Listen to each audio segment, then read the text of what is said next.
Hello there, this is Kunal and welcome to yet another video in this series. And today we would be writing our first program in this topic, and we would be creating a client server application where the following application enables a client to connect to a server and send only one message. And then the server replies with the message and then the communication terminates.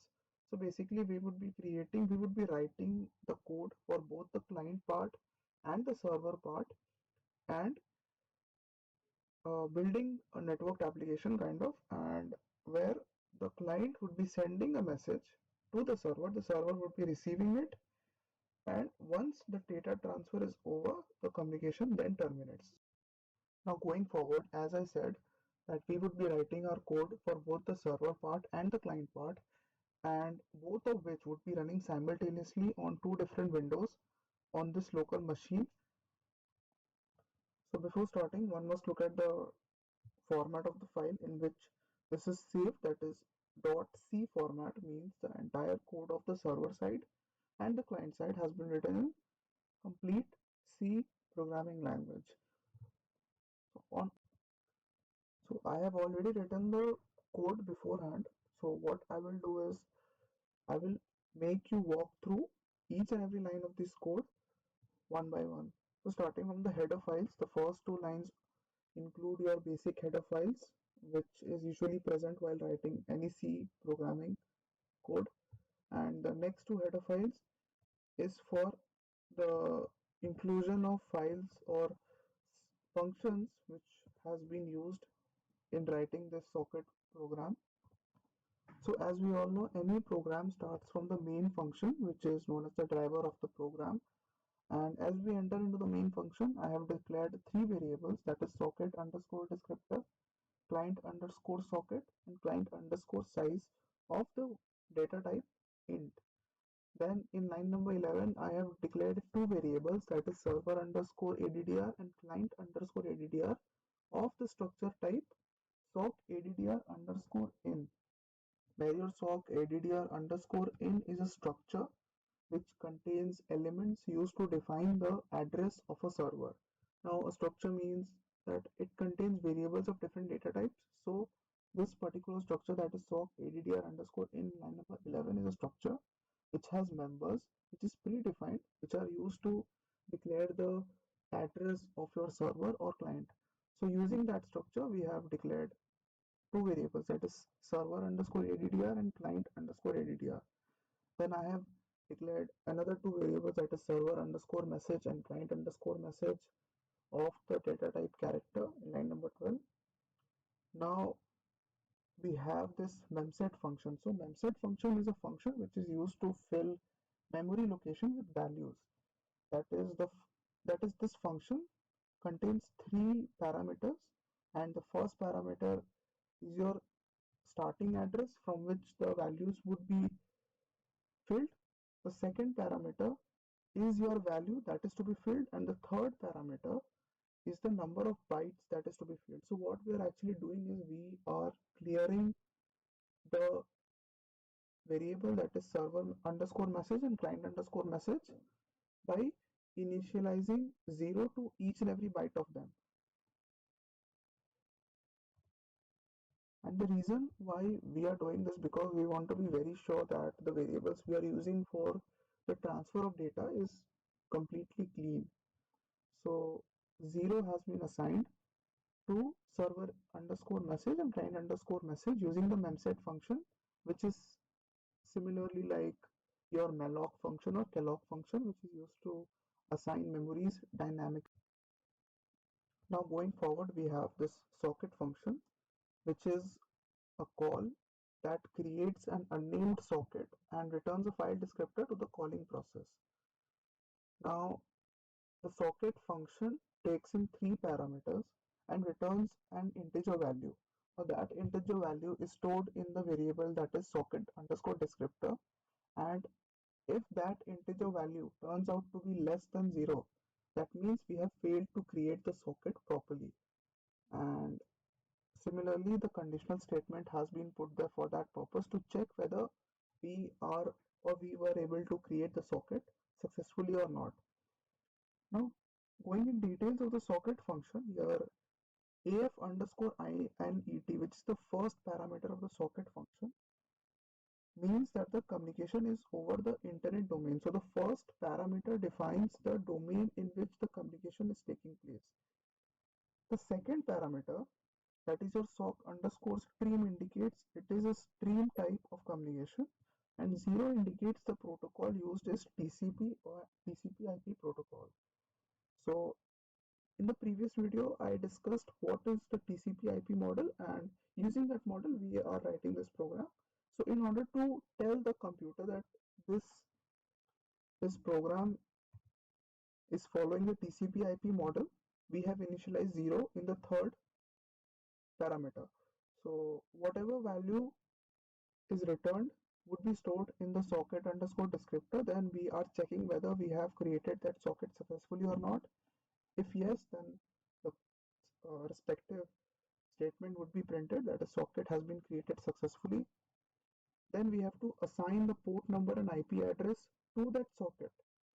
Now over here there is server underscore addr dot syn underscore family in line number 28 is equals to af underscore inet, where the server underscore addr has several members and the first of it is syn underscore family, and it contains the code for the address family and is always af underscore inet, indicating the internet domain. Now coming to next line, we have server underscore addr dot syn underscore port is equals to h turns. Then inside the bracket we have written 2000. Now that 2000 is your port number. Now as you remember in the previous video, or I think in the video number 2, I discussed that we can assign port number,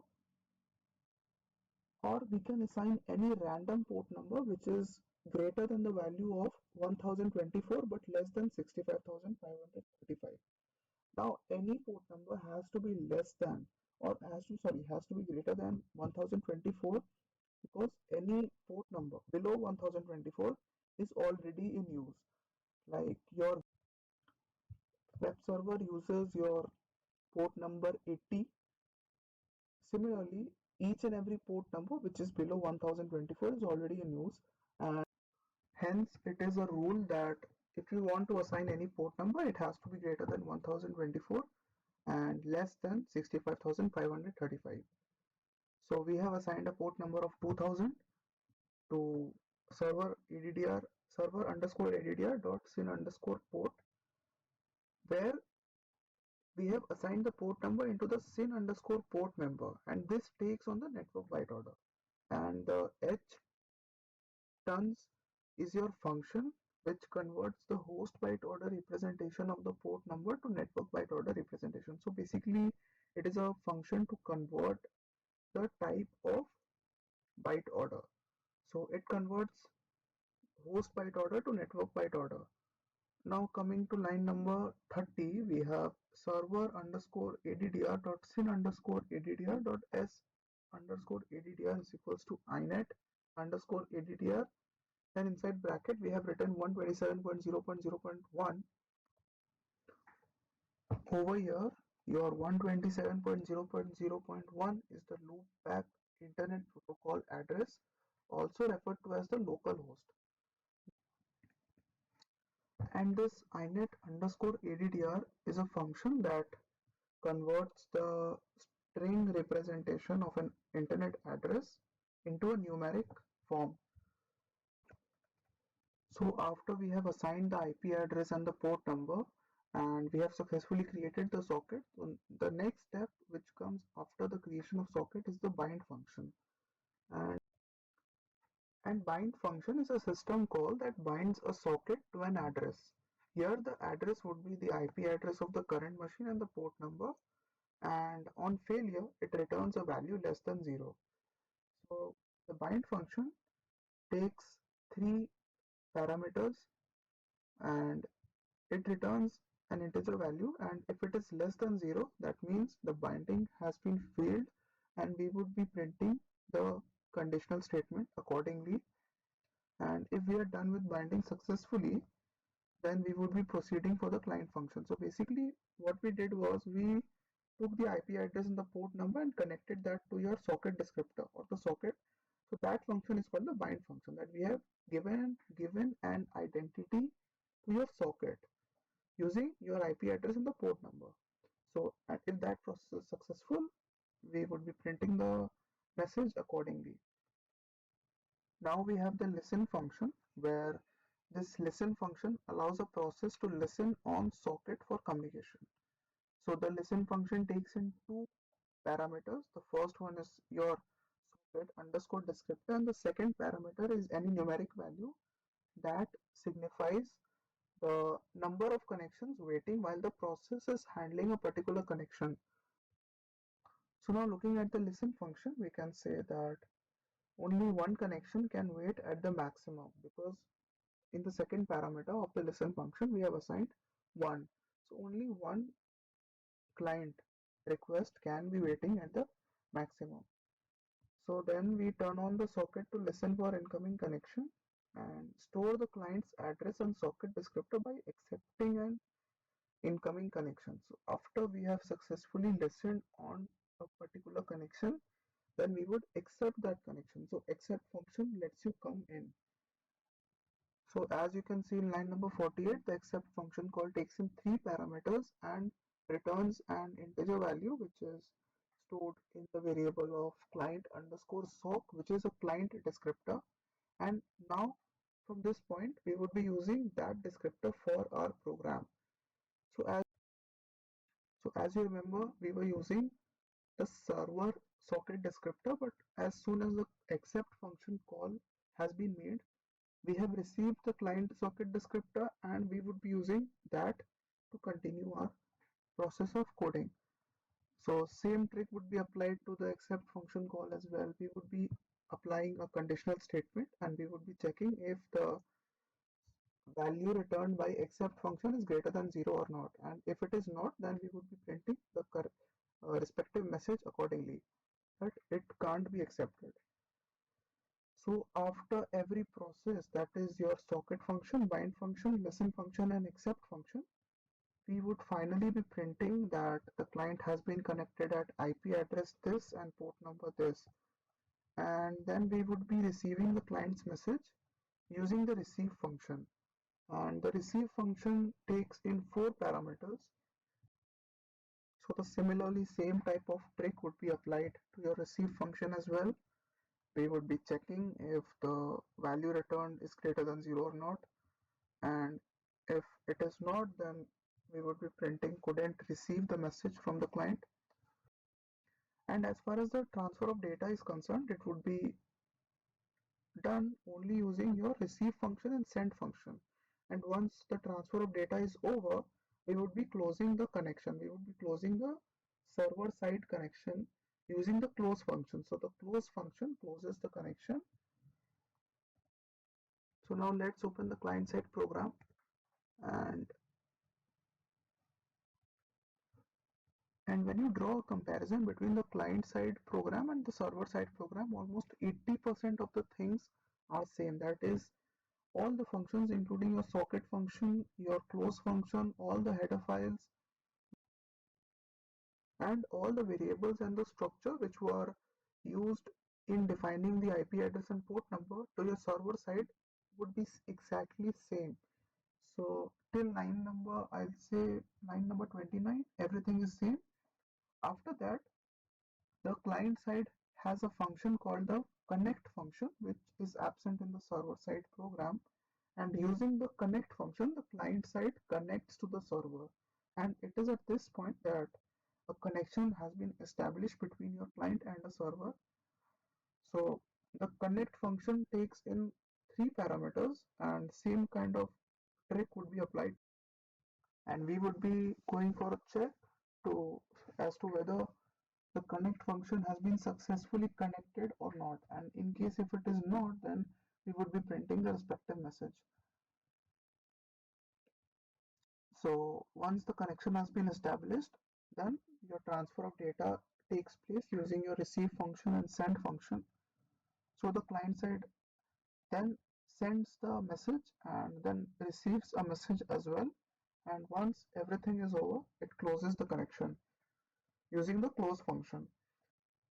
So let's compile the code now. And as far as the compilation of the code is concerned, one must not mess up with the order of compiling. We we must always first compile the server side program, then the client side program. So in order to do that, I would be writing the respective commands. That is gcc server.c. I have received certain warnings. So anyways, I think we are good to go.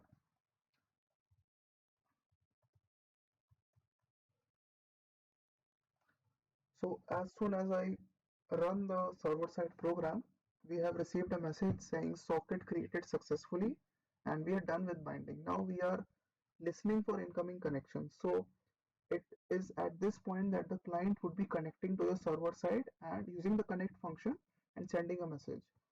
So now let's compile the client side program using your respective commands, that is gcc client.c.